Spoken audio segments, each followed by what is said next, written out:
And joining us now to discuss is Paul Dykewicz, editor and columnist at stockinvestor.com and author of Holy Smokes, Golden Guidance from Notre Dame's Championship Chaplain. Paul, welcome back. Great to see you again. A lot to talk about today, but first, I want to get your thoughts on a possible gas tax holiday and how much of an impact do you think it will have? I was reading that one professor from Harvard University thought it could help perhaps cut 10 cents per gallon. So for folks who are living paycheck to paycheck, that may make a difference. For a lot of Americans, that won't make a discernible difference.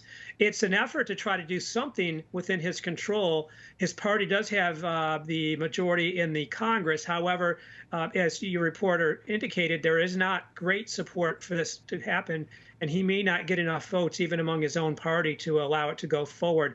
So I would think that the benefit of it, which was really to cut about 18.4 cents per gallon off regular gasoline and about 24.4 cents per gallon from diesel, would not make a substantial difference for most people. The problem is it'll be borrowing money that would otherwise be going to the Federal Highway Trust Fund.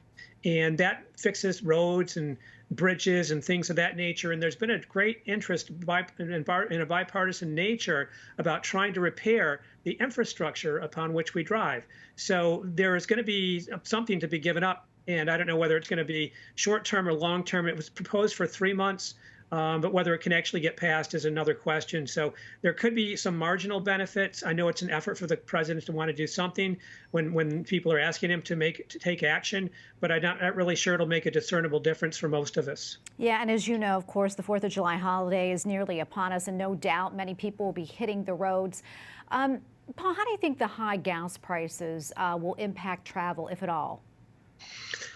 Well, I think a lot of people feel pent-up need to go out and socialize and to do things after 2 years of lockdowns from the COVID-19 crisis. The problem becomes for people who are really struggling financially. I think some of those folks may make sacrifices or curtail, the trips that they'll take or go shorter distances while still wanting to celebrate the holiday. So I would think it would have somewhat of an impact, but not substantial. The other thing is that air travel also is coming back.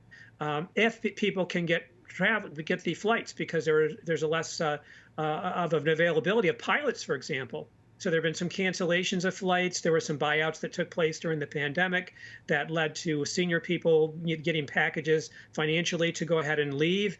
And now there's a need to try to bring back some of that important labor from flight attendants to pilots. So there's perhaps a lack of crews right now available to fulfill the demand. And so consequently, I think there will be somewhat of a elasticity of demand issue that it basically, it's for things that you can have as a discretionary expense, unlike the staples for food that you would really need just to continue to sustain yourself. Yeah, we only have about a minute left or so, but I want to kind of jump off of that. You mentioned food. That's also going up this July 4th holiday. It's estimated that the average price for a holiday cookout is going to cost about $10 more this year than it did last year. I want to get your reaction to that, and also how the rise in grocery prices is impacting American families overall. Well, it's definitely something to consider, and I know when I go to the store, I'll take into account what the pricing of things are. And I'm sure most of us do too. I would think many people would continue to splurge for the holiday and not want to shortchange family and friends who will be celebrating with them. But I would think going forward, it's going to have more of an impact. We're a bit insulated from the famine problem that's occurring because of the restriction of grain exports from Ukraine and also from Russia, with Putin trying to put more pressure on other countries to remove the economic sanctions that were targeting his efforts to basically invade Ukraine and to continue to decimate that country and bomb, residential areas, churches, hospitals, you name it, from the civilian side. So it's going to have somewhat of an impact, but I don't think it'll stop people from celebrating. Yeah, and Paul, really quickly, not a whole lot of time left, as you know, but just curious, a lot of people are talking about this. I believe we talked about this before. Where do you see us right now as far as our economic status? Are we in a recession?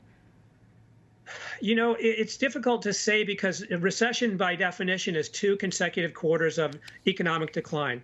So to really to find out if we're in a recession, to meet that definition, you have to have basically a recession already occurring for 6 months. So consequently, it's always hard to tell in the midst of it. I think we're having shorter, like smaller growth.